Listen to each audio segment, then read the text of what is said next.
जय श्री कृष्ण। आप सभी को मकर संक्रांति की ढेरों शुभकामनाएं। प्रिय दर्शकों, इस वीडियो में हम बात करेंगे कि मकर संक्रांति पर वो कौन सी 14 वस्तुएं हैं जिनका हमें दान करना चाहिए, जिनका पुण्य सर्वाधिक कहा गया है।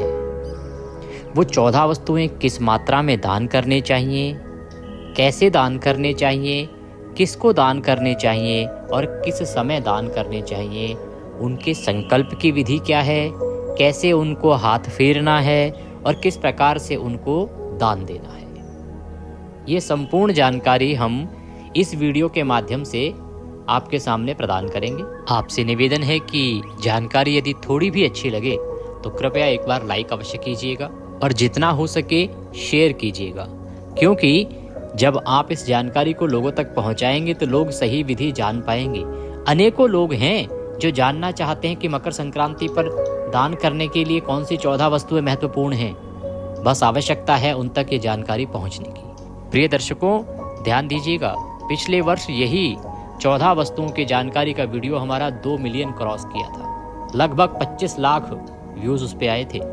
इतनी आवश्यकता है लोगों को, तो जितना हो सके शेयर कीजिए, क्योंकि हम तो आप तक पहुंचा सकते हैं, आप ही आगे लोगों तक पहुंचाएं, ये हमारा अनुरोध है। इस पर्व का संपूर्ण फल प्राप्त हो, भगवान सूर्य देव की कृपा आपको प्राप्त हो तथा जीवन में सूर्य का कोई दोष आपके जीवन में ना रहे, इसके लिए कमेंट बॉक्स में अवश्य लिखिएगा जय सूर्य देव, क्योंकि मकर संक्रांति सूर्य देव का बड़ा पर्व है और सूर्य देव के निमित्त किया जाने वाला पाठ पूजन इस दिन बहुत अधिक फलदायी होता है। आप देख रहे हैं देवभूमि ज्योतिष संस्थान का प्रतिष्ठित यूट्यूब चैनल देवभूमि धार्मिक। हमारी 4 पीढ़ियां इसी पांडित्य कर्म में बीती हैं, इसीलिए हमारे पास हमारे पूर्वजों की देन वो सभी ग्रंथ और पुस्तकें हैं जो आज विलुप्ति के कगार पर हैं, और वहां से ये सभी संपूर्ण शास्त्रीय जानकारियां हम अपने चैनल पर आपके लिए लेके आते हैं। यदि आप चाहते हैं कि सभी व्रत त्योहारों की सही शास्त्रीय जानकारी जो पुराणों में लिखी है वह आपको मिलती रहे, तो कृपया चैनल के साथ जुड़ जाइए। अभी सब्सक्राइब कीजिए और बेल आइकन को प्रेस कीजिए। जब सब्सक्राइब का बटन दबाएंगे वहाँ एक घंटी का निशान बना हुआ आएगा, उसको अवश्य दबाइएगा, तभी आपको हमारे सारे वीडियो प्राप्त होंगे, अन्यथा जानकारी छूट जाएगी। आइए प्रिय दर्शकों, जानकारी आरंभ करते हैं। बात करते हैं 14 महत्वपूर्ण दान जो मकर संक्रांति पर करने से अनंत फल की प्राप्ति होती है। प्रिय दर्शकों, इस वर्ष मकर संक्रांति का जो पर्व है वो 14 जनवरी को मनाया जा रहा है। 14 जनवरी को ही सूर्य देव धनु राशि से निकलकर मकर राशि में प्रवेश करेंगे, क्योंकि मकर संक्रांति का जो निर्धारण है ना, वो इसी से होता है कि किस दिन सूर्य देव अपना राशि परिवर्तन करते हैं। संक्रांति वह दिन होता है जिस दिन सूर्य देव अपना राशि परिवर्तन करते हैं, और क्योंकि मकर राशि में प्रवेश कर रहे हैं इसीलिए इसको मकर संक्रांति कहते हैं।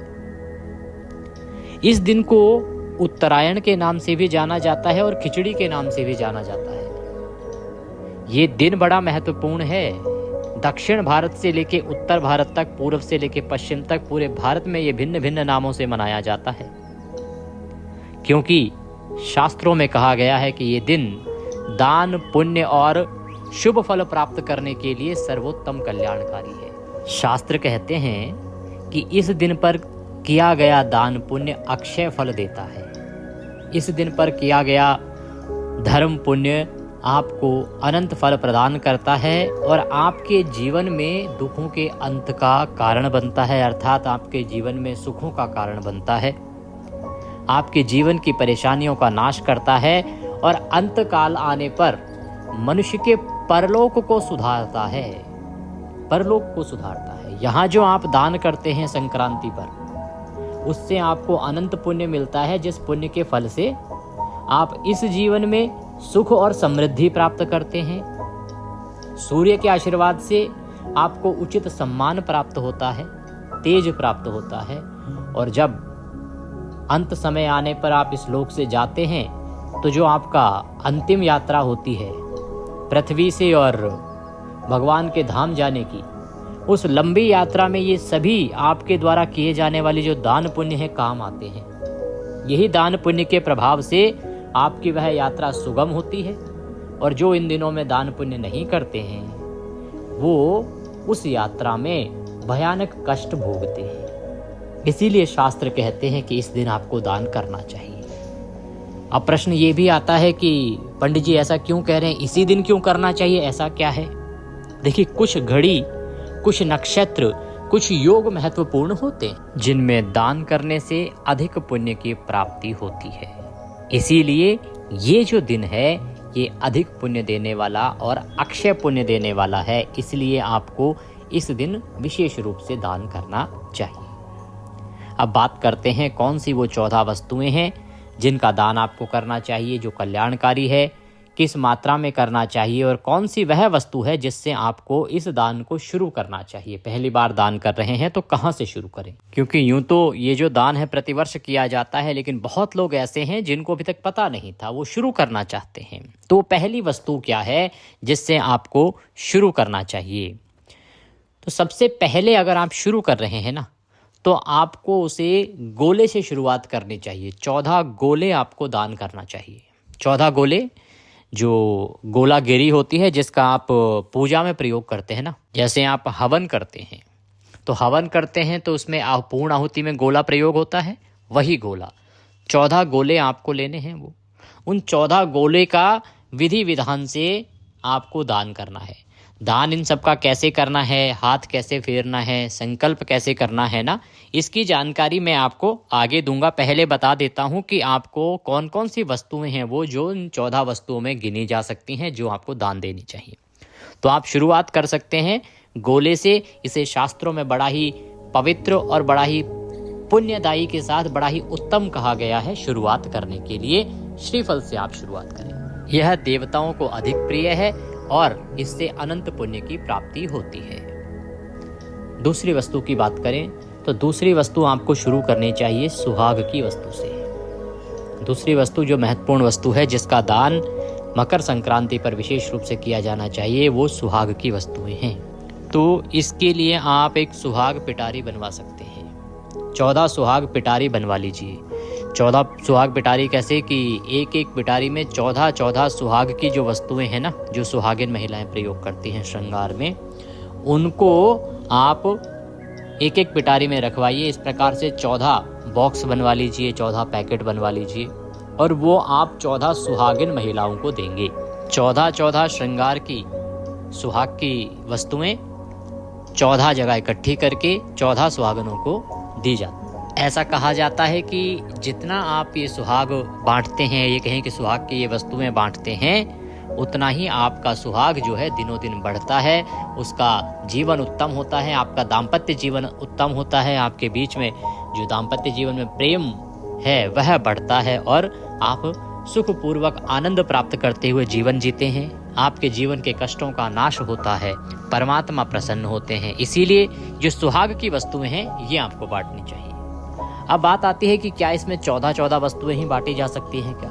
प्रिय दर्शकों, ये सामर्थ्य के अनुसार है। जिसकी इतनी सामर्थ्य है तो वो 14 सुहाग की वस्तुएं लेके 14 पैकेट बनाएं।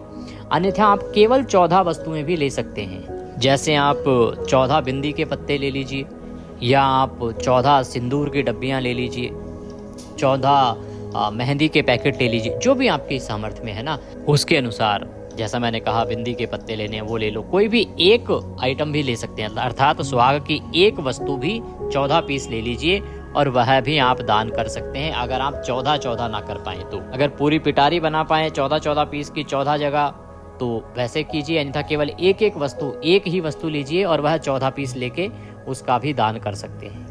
ये सब हमारी माताएं बहनें पहले भी दान करती आई हैं। यूँ तो ये जो दान है वो अन्य समय पर भी किया जाता है, परंतु मकर संक्रांति पर इसका फल बहुत अधिक कहा गया है। ये दान किसे करने चाहिए? 14 सुहागिन महिलाएं, वो कोई भी हो सकती हैं। वैसे तो शुरुआत करते हैं अपनी पारिवारिक जनों से। जैसे सबसे पहले अगर आपकी सास हैं तो सास को दीजिए पैर छू के, सास नहीं है तो जेठानी को दीजिए। जो भी सुहागिन हैं, जिनके पति अभी जीवित हैं, उन्हें दिया जाता है। ये आप नंदों को दे सकते हैं या अन्य जो महिलाएं हैं जो सुहागिन हैं उनको भी दे सकते हैं। आवश्यक नहीं है कि केवल अपने सगे रिश्तेदारों को ही दें। जो इस वस्तु का प्रयोग कर सकें और इसका सम्मान कर सकें, ऐसी सुहागिन महिलाओं को दीजिएगा। कई बार लोग केवल इसलिए अरे नहीं केवल परिवार की महिलाओं को ही दिया जाता है, नहीं, ऐसा नहीं है। ये दान किसी भी सुहागिन महिला को दिया जा सकता है। आवश्यकता है कि वो इसका सम्मान करे। जो इसका सम्मान करे उस महिला को दीजिए, बड़ा कल्याणकारी होगा। तीसरी वस्तु की ओर आगे बढ़ते हैं। आप संक्रांति पर बर्तन बांट सकते हैं। हमारे यहाँ पर बर्तन बांटने का भी बड़ा फल है और बड़ा ही उत्तम नियम कहा गया है संक्रांति पर। 14 बर्तन बांटें। अब बर्तन में क्या बांट सकते हैं आप, जैसे 14 लोटे ले लीजिए, 14 लोटे लीजिए और उन 14 लोटों को बांटिए। अगर आप लोटे ले रहे हैं, बर्तन ले रहे हैं ना, तो ध्यान दीजिएगा, अगर तांबे का लोटा एक मिल जाए आपको तो बहुत उत्तम रहेगा, क्योंकि तांबे का दान मकर संक्रांति पर बहुत उत्तम कहा गया है। भगवान सूर्य के निमित्त तांबे का दान जो है कल्याणकारी है। तो 1 लोटा तांबे का लीजिए, बाकी आप स्टील के ले सकते हैं, कोई दोष नहीं है। तो 14 लोटे ले लीजिए। 14 लोटे अगर बजट में ना हो तो 14 गिलास ले लीजिए, 14 गिलास बांट सकते हैं आप। 14 स्टील के बॉक्स जो आते हैं, छोटे छोटे टिफिन आते हैं, वो बांट सकते हैं। थाली बांट सकते हैं। इसके अतिरिक्त आप जो पूजा की घंटी आती है ना, जिसे गरुड़ जी कहते हैं, पूजा में जो प्रयोग करते हैं बजाने के लिए, वो घंटी बांट सकते हैं। उसका भी बड़ा फल कहा गया है। इसमें अब धातु की हम बात करें कि भाई धातु क्या होने चाहिए, किस चीज़ के बने होने चाहिए, वो तांबे के या पीतल के हों तो अधिक कल्याणकारी और उत्तम फल कहा गया है। बाकी अपनी बजट और सामर्थ्य के अनुसार कोई भी ले सकते हैं। अच्छा, जब हम बर्तन दान कर रहे हैं ना, तो केवल खाली बर्तन दान नहीं किया जाता, खाली गिलास, खाली कटोरी, खाली टिफिन या खाली थाली और लोटा आदि दान नहीं किया जाता। उसमें कुछ खाद्य सामग्री अवश्य देनी चाहिए। खाद्य सामग्री कैसे, जैसे आप थोड़ी सी गज्जक डाल दीजिए, जितनी भी आपकी सामर्थ्य में थोड़ा सा गज्जक डाल दीजिए, रेवड़ी डाल दीजिए, पॉपकॉर्न इस पे मूंगफली डाल दीजिए, इस प्रकार से, या खिचड़ी भर दीजिए, उसमें चावल भर दीजिए, उसमें कुछ ना कुछ आपको उसमें भर के देना है, खाली नहीं देना है, उसमें कुछ ना कुछ भर के देना है और द्रव्य दक्षिणा अवश्य रख के देनी है, इसका ध्यान रखिएगा। बर्तनों में आप दिए बांट सकते हैं। पूजा में दिया जो जलाया जाता है, दीपक जलाया जाता है, तो वह आप तांबे का या पीतल का दिया दान कर सकते हैं, वो बड़ा उत्तम फल देने वाला होता है। तो ये आप बर्तन दान कर सकते हैं। अगली वस्तु की ओर बढ़ते हैं। तो अगली महत्वपूर्ण वस्तु है वस्त्रदान। वस्त्रदान जो है ना, वो बड़ा कल्याणकारी है और उसमें भी ये शीत ऋतु होती है, ठंड बहुत होती है इस समय में, तो आप गर्म कपड़े बांटें।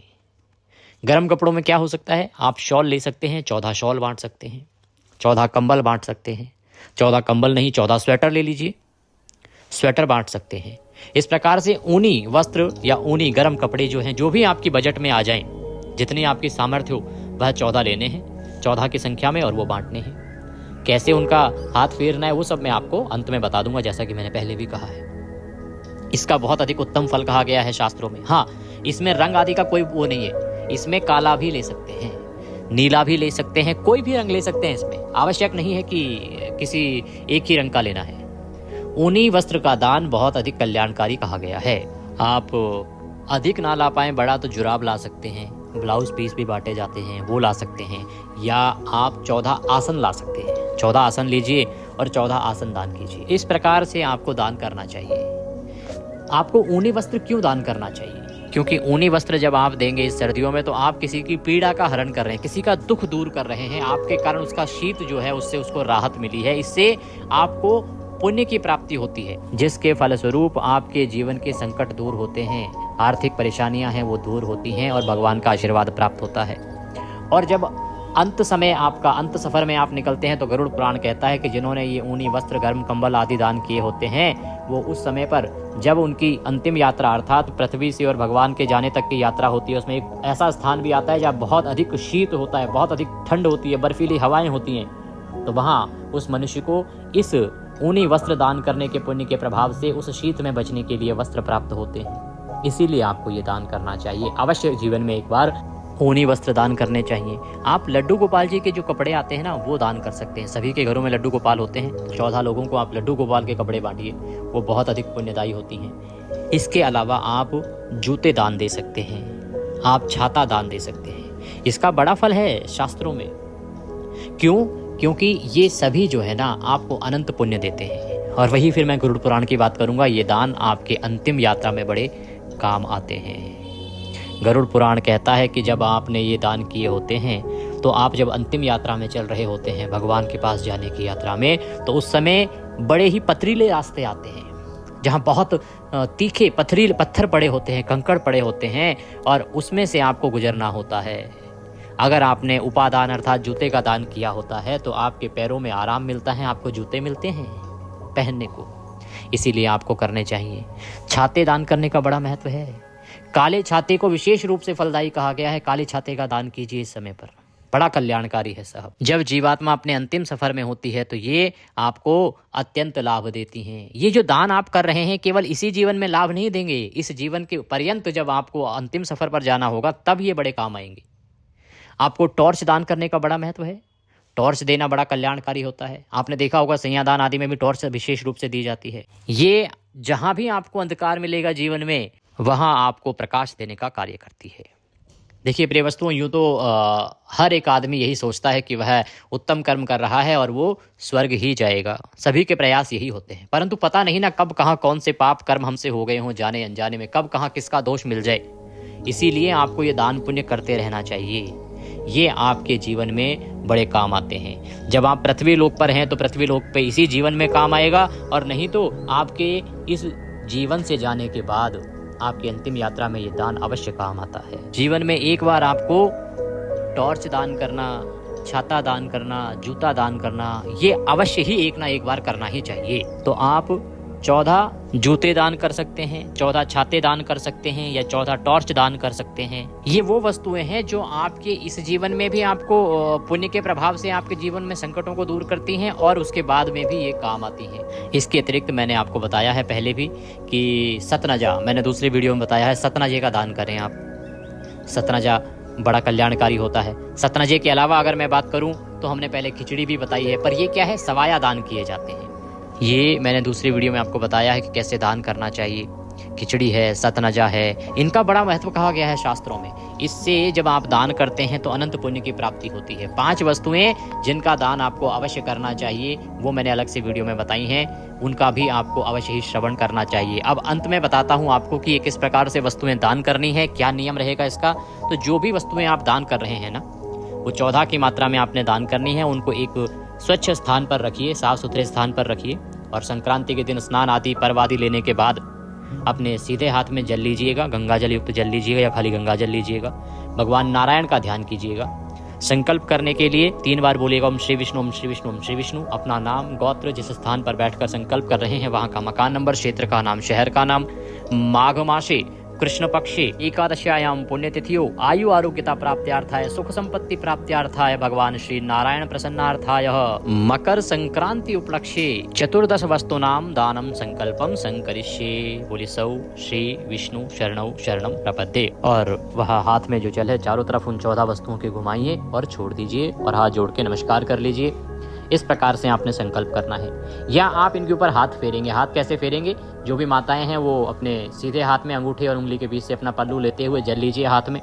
भगवान से निवेदन करना कि हे प्रभु, आज संक्रांति के दिन मैं ये 14 वस्तुएं अपने कल्याण के लिए और आपकी प्रसन्नता के लिए दान कर रही हूँ, इन्हें आप स्वीकार करें। और इस प्रकार से चारों तरफ जल घुमा के और छोड़ दीजिए। सब पर अपना हाथ लगा दीजिए, हाथ जोड़ के नमस्कार कीजिए। फिर ये वस्तुएं दान की जाएंगी, इनको दान कर दीजिएगा। ये दान कभी भी किया जा सकता है। बस ये जो कार्य है ना संकल्प का, हाथ फेरने का, ये सुबह आपने कर लेना है। जो हमने आपको पर्व समय बताया है, हमने आपको संक्रांति के पर्व का उत्तम समय बताया है, उसमें आप इस कार्य को कर लीजिएगा। उसके बाद इनको दान तो शाम तक किया जा सकता है, जो रह जाए वो कल भी आप दे सकते हैं, कोई दोष नहीं है। ये थी 14 वस्तुओं की जानकारी। संक्रांति के बहुत सी वीडियोज़ हैं, उनको अवश्य देखिएगा। और आपसे कोई वीडियो छूटे नहीं, इसके लिए आवश्यक है कि आप हमारे व्हाट्सएप ग्रुप पर जुड़ जाइए, जिससे कि सभी जानकारी सीधे आपके मोबाइल पर आती रहेंगी। क्योंकि YouTube पर बहुत से वीडियो आपसे छूट जाते हैं, और इसका लाभ ये होगा कि मोबाइल पर सब जानकारी आती रहेंगी। जब आप चाहेंगे कुछ पूछ भी पाएंगे व्हाट्सएप के माध्यम से। अगर आप जुड़ना चाहते हैं हमारे व्हाट्सएप ग्रुप पर, तो स्क्रीन पर जो नंबर आ रहा है 900 से, उस पर मैसेज कीजिए व्हाट्सएप पर कि आपके नंबर को जोड़ दिया जाए, तो हम आपके नंबर को अपने व्हाट्सएप ग्रुप पर ऐड कर देंगे। फिर आप सीधी जानकारी मोबाइल पर प्राप्त कर पाएंगे। यदि हमें कोई भी दक्षिणा आदि देना चाहते हैं तो आपकी स्क्रीन पर नंबर आ रहा है 900 से, उस पर आप भेज सकते हैं। ये वस्तुएं जो 14 वस्तुएं देंगे, उस पर कुछ ना कुछ द्रव्य राशि अवश्य रखनी है आपकी सामर्थ्य के अनुसार, अर्थात कुछ रुपए जरूर रखने हैं, कुछ पैसे जरूर रखने हैं, और उसके बाद ही ये वस्तुएं आपने दान करनी है। बात आती है दान किसे करनी है। देखिए, मैंने आपको वैसे तो बताई हैं कि सबसे पहले शुरुआत कीजिए, जो वस्तुएं सुहाग आदि की हैं तो अपने परिवारजन से शुरुआत कीजिए। एक वस्तु ब्राह्मण को अवश्य देनी है, में से एक वस्तु जो है वो ब्राह्मण या ब्राह्मणी को देनी है। और बाकी कंबल आदि जो भी वस्तुएं हैं वो आप गरीबों को भी दे सकते हैं, जिनके लिए वो उपयोगी हो, क्योंकि जिनके लिए जितनी ज़्यादा उपयोगी होगी उतना कल्याणकारी रहेगा।